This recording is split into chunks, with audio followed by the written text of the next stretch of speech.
We are back on Taking Care of Business on Koerner Radio, News Talk, 1180, 1230 KGEO, 1410 KARI, 1000 KKIM, and now on the Internet on knookmedia.com, serving Richmond, Oakland, and the San Francisco Bay Area. So, Clay, what do you think of Wally Ferris? Dr. I'm Ferris? so impressed with Dr. Ferris, I can't begin to tell you. I wish that our current administration would pay a little more attention to what he has to say. Yeah, I wish they would too. But, had there been a Romney administration, he'd be in it. Be interesting to see but what... there isn't a Romney administration. Yes. We got to go with what we have. We That's just true. need those people to pay That's attention. True. That's true. Well, we're going to have a little lightened up here for the second half. It's baseball season just started last week. It did? Yes, it did. And we have... actually, another one of our favorite guests. We've had her on before, and I've really enjoyed her books. I got to tell you, her two books are two of the best books I've listened to in the last couple of years. Two of my favorite books written by her: The Last Boy, Story of Mickey Mantle and the End of America's Childhood. And for us Dodger fans, Sandy Koufax, A Lefty's Legacy. The author, journalist, and best-selling author, Jane Leavy. Jane, welcome back to Taking Care of Business. Thank you, Marty. Hi, Clay. Good morning, afternoon. It's depending upon where you're at. Depending on where you are, welcome.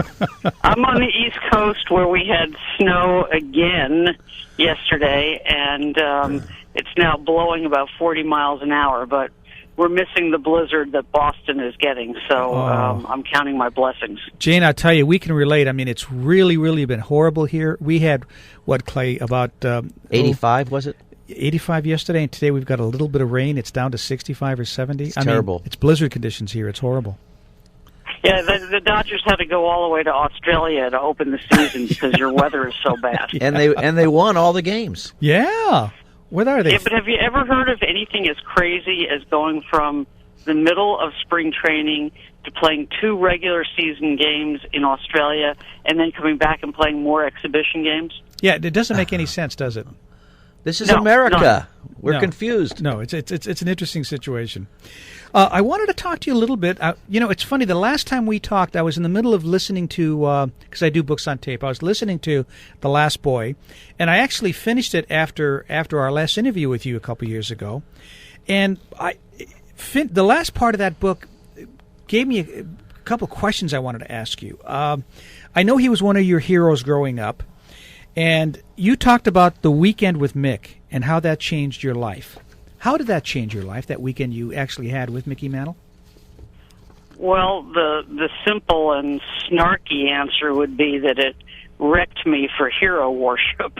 I think of that book, which has kind of parallel narratives. One is the framework, which is the weekend I spent interviewing him in Atlantic City while I was a reporter for the Washington Post, and those are first-person sections, and they're interspersed with chapters on 20 of the most pivotal days of his life.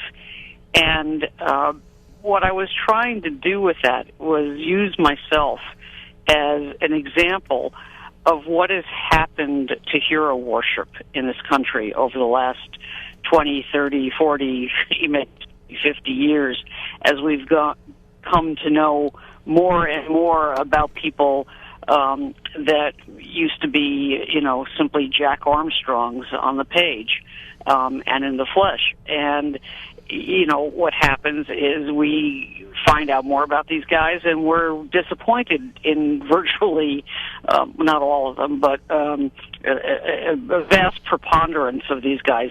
When you find out, get close up, you're disappointed. They're not who you expected to be. They're not the manufactured personalities that agents and PR people create.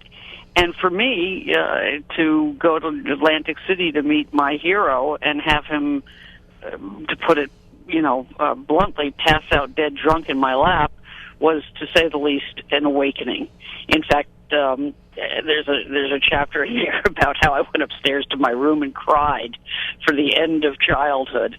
And I think I wrote that Mickey Mantle forced me to grow up. And in a way, that's not really such a bad thing, because really, why should we expect them to be those noble Greek gods of ancient civilization? The Greek gods weren't Greek gods. They're just people, And people ask me all the time, is Mickey still your guy? Because, in New York growing up in the 50s and 60s, you had to have a guy, and it was either going to be Mickey, Willie, or the Duke. And I was definitely a Mickey guy. And I say always, no, he's not. He's now just a guy, which I think is better, because what happened in the course of that weekend is he acquired a human dimension that he lacked in print and in expectation and in the years when these guys were coddled and when their excesses were hidden. And so I came to see him more as a full human being, and with all the flaws attendant to what it is to be human. And he certainly had many of them, but he also had incredible strengths, and I mean not just on the field. At the end of that book, it's about when he got sober, and he did it belatedly. Took him, many, many decades. I mean, he told me in '83 that he'd already been diagnosed with cirrhosis, and it took him another 13 years to enter rehab.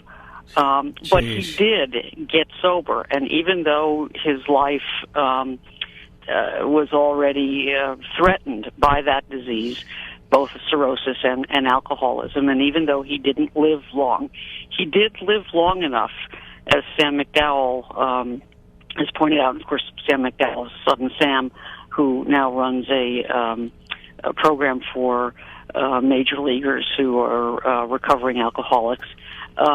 He had inner peace, and he had the knowledge that he had the strength to get sober, which, frankly, most addicts don't have.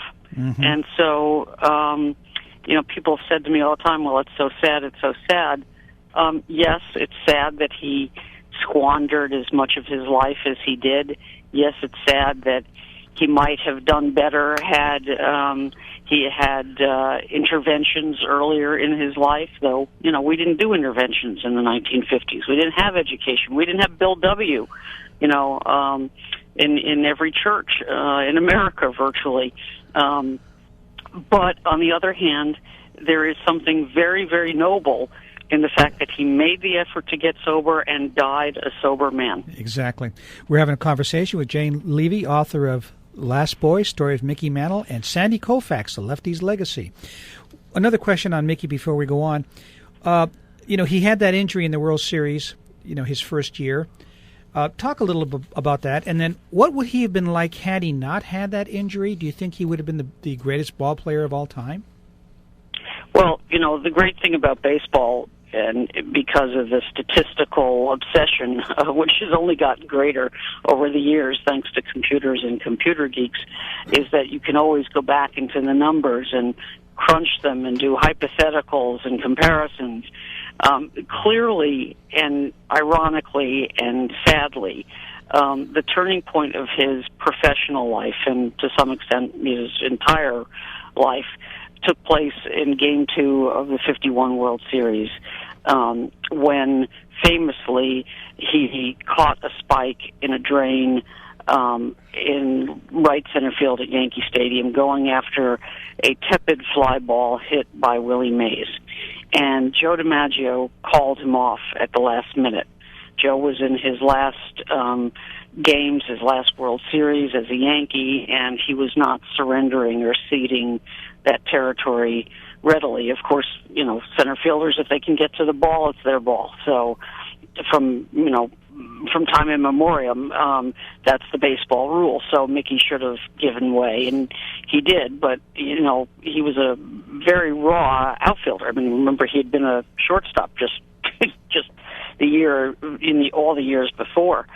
So he was new to that. And what had happened that day was that a groundskeeper had forgotten to push the rubber top that covered that drain down, and it was a sprinkler down over it. So there was something sticking up in the field, and that's what he caught his spike on. And the injury was so severe that he basically passed out briefly. He described it to me in vivid terms that are not appropriate for your show. A few descriptive metaphors. but you know, it was a brutal injury that was so complex that it defied the current ability of doctors in 51 to fully diagnose it. And what he had done is he'd blown out his knee. He had what was then first known as the unhappy triad, tearing the meniscus, medial lateral, as well as tearing the ACL. Well, they didn't have any way of knowing how much damage he had done.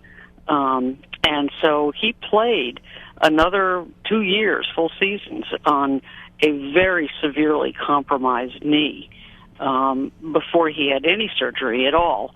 And when he did have surgery in November 53, it was only to remove the torn cartilage, which had been grating across the grating on the joint surfaces. And when you play on an unrepaired knee like that, and there's loose cartilage, it rubs against the joint surfaces and causes what's called the synovial fluid to puff up and surround the joint. So his knee was very swollen, but little pieces of that cartilage would catch in the joint and continue to erode the joint. So the entire time he was playing on it, the degenerative process in it, which resulted in horrible arthritis later in his life, we're coming up against was continuing. We're coming up against a hard break here.